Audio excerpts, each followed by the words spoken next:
Hi, my name is Shaye. Welcome to my YouTube channel where I have returned to yapping. Oh man, it's been an interesting few days, weeks for me since I've returned home, but I guess today's discussion is really going to be centered around when you start something new or you're trying to change or you have a goal or what have you. When you're trying to do something different, and you usually, typically, if you've ever done that, you hit a point where you lose track of things. You either find yourself going back to your old ways, trying to lean into the things you're more familiar with, maybe being scared of the new thing and running from it. I found myself in that space recently, and this is gonna be a reset of sort for me. This is gonna be an honest conversation about that and what I think it's gonna require to stay the course. Because again, if you've watched all these videos, which it's not a whole lot of people watching, so I don't expect everyone's watched it. But if you've watched the videos I've put out, I started this saying I am trying to figure something out in this season. I'm in a period of trying to shift basically every aspect of my life, so that it leans more into my creative abilities. It brings that forward versus what I've led with in however many years of my life, which was not being a creative. It was very analytically driven. It was very goals oriented. It was very black and white. It was very, this step one, steps two, step three, etc. It wasn't abstract. And now I find myself in a space where I realize that's not the part of my brain I want to play with in this season, right? I really want to tap into something else that I know is there because I've seen it peek out every so often, but I haven't fully allowed it to flourish, or I haven't been in spaces where it could flourish. So this is my season of giving myself that. But to do that requires doing some weird stuff and some uncomfortable things, you know, one of which being this, right? Just randomly talking to camera, not quite clear on the purpose, but it's just getting my brain, my body, my mind in the habit of being in doing things that I'm not accustomed to. Um, so I say that to say I think I was tracking decently, but the CPA me showed up post Europe, and started tallying the bills and tallying the time, and started questioning where this whole train is going, which I have repeatedly said I have intentionally not set a clear goal or an agenda or laid things out black and white because, again, that's not the part of my brain I'm trying to use. I'm truly trying to let things evolve and let things come out of me as they should. But, old habits die hard. And recently I found myself questioning and allergies, guys. I'm scratching my eyes out because, allergies. And pulling back and wanting to just, run back in the hole, go back to what I'm used to, what I know I'm good at, what I know I do best.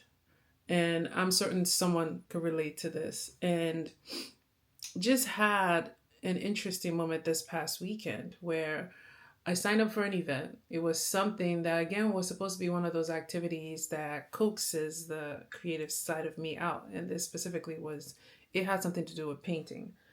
And at that activity was one of those moments where you're around people I don't know. And I do this often. I don't have a problem. We've established I don't have a problem doing things by myself. Um, I'm there painting, and I've already realized in all this period of trying things that painting is one of those things that just immediately relaxes me. I can't explain it, right?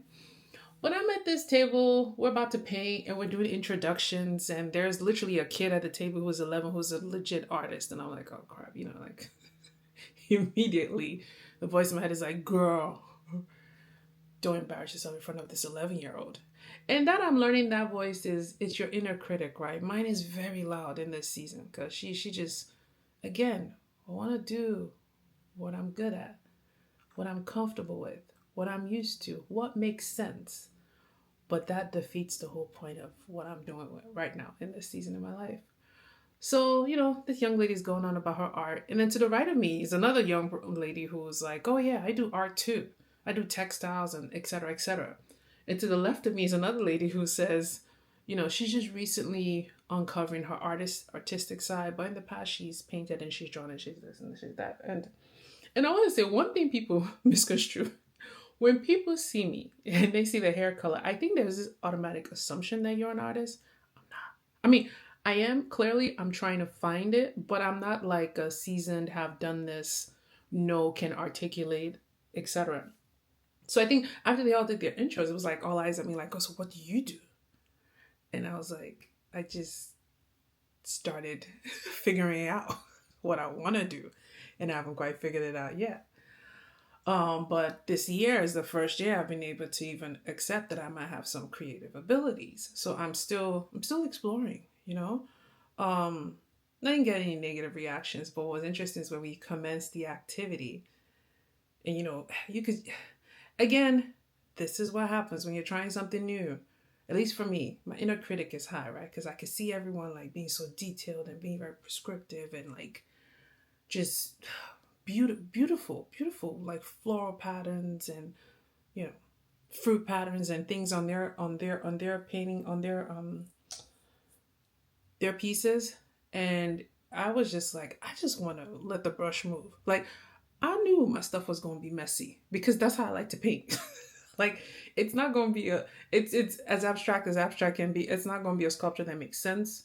The colors might be pretty, but I want to get it messy. It's just the space I'm in. I don't know why, maybe it's not artistic. I don't know, So I'm there having a moment of, oh gosh, try to draw a flower, draw a rose, draw something that's like, beautiful and aesthetic, So I started with like little colorful stripes. And I think I started at one point trying to draw a daisy. And let me tell y'all something. That was such an epiphany moment for me, because then I realized here I am doing something that I had rediscovered relaxes me. It's almost like an immediate meditation for me.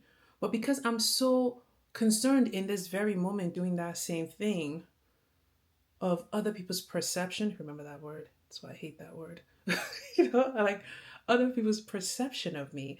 And I'm so caught up in, I gotta keep up. They drawing flowers and birds and things. Let me draw a flower too. I was no longer enjoying this thing. I was even feeling myself get stressed. I was feeling myself like just suddenly it was like pressure. This better be the best thing you ever painted. And something in my brain said, fuck it. Excuse my language. It's like, nah, we're not doing that. And it's interesting because right before that moment happened, the lady who was hosting the thing had come by to see what I was painting. She was like, oh, that's so beautiful. Those are nice stripes. And again, she was lovely. I like her. We had a whole thing after the event. And, she was like complimenting me. And I was like, oh, thanks. And as soon as she turned her back, I took that brush and I messed it up. I did. And I had a great time. I just started blending the colors, swishing things, swirling things. And, people at the table were like, ooh, what are you pulling together? I was like, I have no idea. I'm just having fun. And that's what it became. It became fun for me. I tuned out everyone. I even stopped engaging in dialogue because then again, I could go to that space where that's what painting does for me. It relaxes me.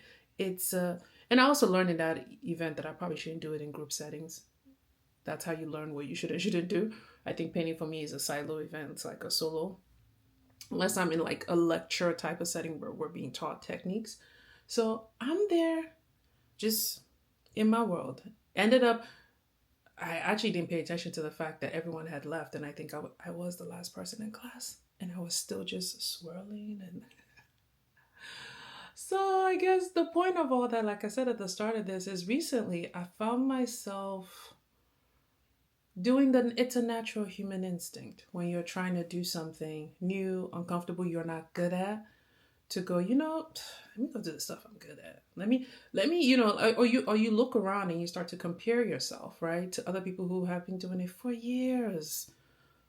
Some people doing it since they were 2. Like I said, that girl at my table, she was 11 and she's been doing art for God knows how long. By the time she's my age, probably be a freaking Picasso, Kudos to her mom, but that's not my path. That's not my story. It was a delayed form for me. And now that I have a chance to do it, I like I said, it's a journey, and I'm having to reel myself in when my brain wants to get competitive, wants to default back to what we do, and tell myself this is not what you do, this is not what you're good at. To remind myself to be gentle with myself. Like I am literally like the kid who just got to school the first day of school, and I need to get my tools. I need to figure out my way, but I'm certain once I get those things, things will get moving, because like I said, I can only express the state I fall into when it happens. Lets me know, for me, that is something I need to keep going down the road of figuring out how I want to utilize it in my world. So that was today's rant, was to reassure anyone who's in the transition phase or still going on the road of change. And you recently were like, let me go back to what I'm used to. This ain't for me. This is hard. This ain't what I thought it was going to be. I suck at it, which is, again, your critic voice will show up. Like I said, you suck at it. Girl, what are you doing? If you were in that space, again, no judgment, because that is natural and it happens. And being gentle with even that version of you is also necessary. But also know, girl, it's okay. You could go, there's something about change and progress that we naturally think it's linear. You're just supposed to continue. But sometimes you go 2-3 steps forward, you go 1-2 steps back, and you go back forward again. And it's the phase. And this is my reset moment. So that was today's rant that nobody asked for. Yeah, that was it. That was what was in me that needed to come out today. And I hope you all are having a lovely weekend. And if my face is greasy, I just had Anna did her job. So did Tayo. But Anna just did my brows. So she put some gel on there, so it might be greasy. It is what it is. I'm here to talk. I'm not here for all that. All right. I will talk to you later. Have a nice day. Bye.